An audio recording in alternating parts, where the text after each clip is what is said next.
What is up, y'all? Diablo 4 Season 1 launches on July 20th, and this is what you need to know heading into that new season, some of those changes you can expect to see, and some of those things you can expect to look forward to with this new seasonal update. I'm so excited for this. If you guys are too, make sure you drop a like. If you want to see future update videos on Season 1 that's upcoming, make sure you drop a sub. Hopefully you guys enjoy the video. Let's get right into it.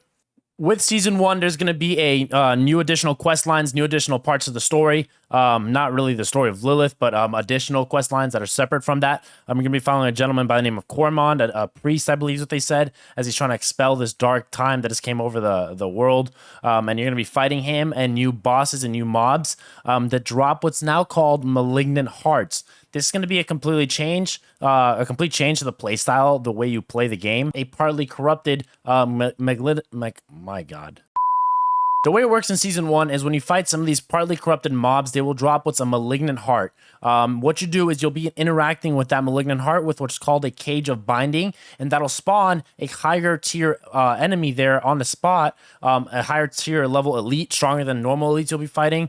And this will actually have the Malignant Heart that you'll be able to attach to your jewelry. If you kill him, obviously, successfully, he'll drop this Malignant Heart that you can add into your jewelry slots instead of like actual gems. What this will do is it'll buff your character significantly. Blizzard's describing this that it'll completely change the play styles, the way you play the game. It's going to be nice to see those changes. It's going to add new abilities and stuff like that you can actually play with.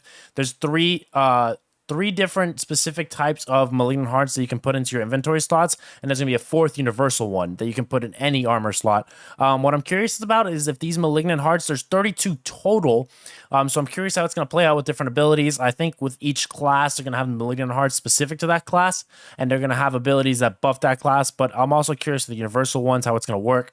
I don't think you can transfer them, but we'll have to see how that rolls forward with the season once it drops here. But I'm curious to see this because there's going to be a big buff. People love when their characters feel strong. Blizzard knows that. They're adding a change that makes your characters feel strong. Super good change, in my opinion. Let's see how it plays out, obviously, but we'll see how that goes from here on out. Also, with Season 1, there's going to be a brand new boss to fight. I'm curious to see where they're going to put this in. Because right now there's a big gap between tier 80 and then, level 80 and level 100. So I'm curious if they're going to put this and slot this in right to the level 90, because as of right now, there's no world tier 5 coming in. So I'm curious to see, we'll see where they slot this in. I hope it's level 90. I think that's a good slot for a lot of players. The name of the boss is Varshan the Consume. So I'm curious to see these abilities, how interesting it'll be to fight this boss. Realistically, we know by the time people reach this level, they'll be one-shotting this boss or absolutely deleting it off the face of the server in a few seconds. But I'm interested to see the mechanics of it. I'm always looking to see new bosses and see how they play out in the game. So 2 thumbs up for this. It'll be interesting where they slot this in, so we'll wait and see on that change. But, you know, I do like a new boss. I don't think it's an L. I don't think you can really lose from adding a new boss into the game, especially with more and more people complaining about lack of endgame content. A new boss is nice to be able to grind that. So 2 thumbs up from that. For a lot of people, Diablo 4 is the first ARPG they've played. A lot of people don't know the way ARPGs work in the sense of seasons. So right now we're playing on what's called the Eternal Realm. Right now you have whatever characters, if you have 1, 2, 3, however many characters you have in your Eternal Realm, those are permanent. Those do not go anywhere. Nothing happens with them with this new seasonal change. Seasonal changes, what they do is going to bring gameplay changes and gameplay adjustments to the seasonal world, the seasonal realm, not affecting the Eternal Realm. The Eternal Realm stays the same during the season. I believe you can, not 100% on this, but I believe you can't upgrade your battle pass inside of the season. I could be completely dead wrong on that. I will follow up on that and let you guys know maybe down in the comments once I figure that out. But the seasonal character is going to be something you create and start from level 1. The way this works is if you completed the campaign on your first character on the Eternal Realm, or one of as long as you've completed the campaign on your Eternal Realm, it'll carry over to your new character in the Seasonal Realm. You won't have to play the campaign. All the altars of Lilith you found will be automatically found a new character, and all the map fog, the fog of war, will be discovered. You'll automatically get 3 renown tiers from that if you've done it all correctly in terms of filling out and doing the right things to make sure your renown is completed. So you'll automatically get 3 tiers. You'll have to complete the other 2 by doing dungeons or side quests.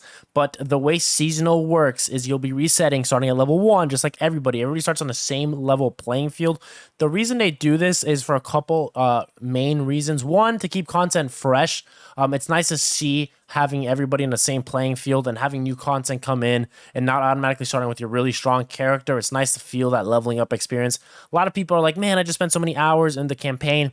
While I do understand that, At the same time, once you pass the campaign, you don't have to really do that again. It's a matter of leveling your character and leveling with the seasonal adjustments and the seasonal mechanics they've added, in this case, the Malignant Hearts. So your character is going to feel a lot stronger, in my opinion, in the seasonal realm because of all those adjustments. Now, at the end of the season, you'll be able to bring your character over without those buffs because, for example, Malignant Hearts is a seasonal enchantment or a seasonal buff, and that won't carry over unless they decide to. Blizzard say that they reserve the right to add in Eternal Realm or add in seasonal mechanics into the Eternal Realm if the community really likes them. So we'll have to, keep in mind if you like that, make sure you share that on the forums or share it on Twitter, somewhere they can see it. Especially if you like some of those mechanics, make sure you share your thoughts. They are listening. Blizzard is listening a lot, and I really love to see that. So we'll just keep an eye out for that. I'm curious to see how many people really get put off by this, but I think all in all, it is a good change for more people that give it credit for, because I think fresh content is going to be nice to see. So Diablo 4, like every other live service type of game, is going to have a battle pass. I'm sure a lot of you guys are aware of that. The way battle pass is going to work is you earn the levels for the battle pass by what's called focus, by killing mobs, completing dungeons, playing the game realistically. You're going to earn focus. It's separated into chapters. Each of those chapters has its own rewards. Cosmetics is the main focus of this. Diablo 4 is not pay to win. There are benefits you get from playing during the seasonal update, which I'll go into here in a second. But the main thing you get from the battle pass by paying for the premium version of it is you get cosmetics. If you bought the deluxe edition or the ultimate edition, you get the season 1 battle pass included for free. So I'm super forward. I can't speak right now. I'm so sorry. Looking forward to the battle pass and seeing those cool cosmetics that come out. Granted, the thing about the battle pass you have to gauge with is that it's not going to be rare items. It might be rare if you're one of the first people at level 100. You might get some of those rare cool things at first, but everybody eventually will have it. Now, those that start playing the game maybe like in season 7, for example, and didn't play season 1, you'll have rare loot compared to them. So we'll see how that plays out. A lot of live service games, a lot of these skins become rare just because people didn't play it early on.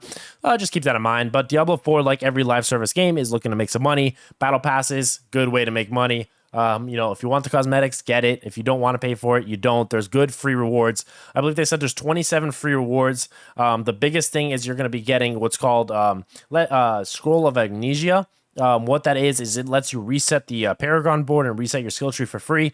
Really don't care about this. Just let me reset all. A reset all button is so nice for skill tree and Paragon board. Instead of having to manually click each individual one and backtrack it, that absolutely sucks. So Scroll of Amnesia will be nice to see that. I'm very curious to see other changes. The biggest thing is also there's going to be new legendary aspects. I believe there's 7 total. 5, I believe, were for specific classes, and maybe 2 additional for Universal. We'll see how that plays out, but there's 7 new legendary aspects coming with the season that you can attach to your character. I believe those will also carry over to the Eternal Realm, so we'll see how that plays out. Moving on from that, you have what's called Smoldering Ashes. So these are going to be an additional buff to Malignant Hearts. Malignant Hearts already give you new abilities and buffs to your abilities and things like that. Smoldering Ashes you earn them by doing tiers in the battle pass, but they don't work in terms of you can just buy tiers and skip ahead to get these Smoldering Ashes. You need to be a certain level to access them. So let's say I'm level 10, but I bought 50 tiers. It doesn't matter because what's at level 50, I can't even access it until I'm level 50 in game. So just so you know, it's not a pay to win in that service. You actually have to grind and spend time on the game playing, because once you get those Smoldering Ashes, they'll go into seasonal blessings and they'll give you bonus experience, gold, obols, and additionally, it'll also give you additional buffs to your character. So we'll see how that plays out. Once again, I think a lot of people still just have the mentality that Diablo Immortal, Diablo 4, pay to win. It's not. They've locked it behind the level wall, which is smart to avoid all these pay-to-win accusations. So I'm very very interested to see how this works. I think there's 90 tiers in total, 63 which are premium, 27 which are free. So that's the battle pass. Cosmetics, if you want it, get it. If you don't want it, you don't have to. That's the way it works with battle passes. A lot of people, like I said, I was discussing earlier, think down the line maybe some rare skins and stuff like that. But it's a battle pass. You do with what you want with it. So that's about it with the main 3. That was like the main 3 changes, I believe, of season 1 that's coming. All 2 thumbs up on those changes. Honestly, I think it's really good. Granted, I don't think it's a lot of content that's coming. I think it's a lot more I don't want to say busy work type of content, but it's better than busy work. It's kind of in between busy work and new content, whatever that middle ground is. I think it'll be nice to have some stuff to do in game and play for and level up new characters. If you don't have alternate characters, or if you want to try a new build you've never tried before, now is the time. I'm going to be playing a druid when season 1 comes out. So if you want to make sure you catch that live, I'm live over on Kick, kick.com/OneShotRich. So make sure you catch me when season 1 goes live. We're going to be absolutely playing the balls off of season 1. So make sure you stop by, say hi. I'm going to be uploading new content, new information as season 1 comes along. And when it drops, things like that, guides and such of that nature. So if you guys do enjoy these types of videos, make sure you drop a like. It lets me know and lets the video get out to a lot more people. And if you want to see future videos and stuff like that, and if you want to stay subscribed to the channel, I will do my best to update with good seasonal 1 content. But once again, guys, thank you again for taking your time to watch this video. I hope it was informational and educational to you guys. I'm super excited for season 1. Let me know down in the comments what you guys think about season 1. Were these some good changes? Was this enough? Was it not enough? Was it bad? What do you guys think? Once again, have a great day, guys. Peace.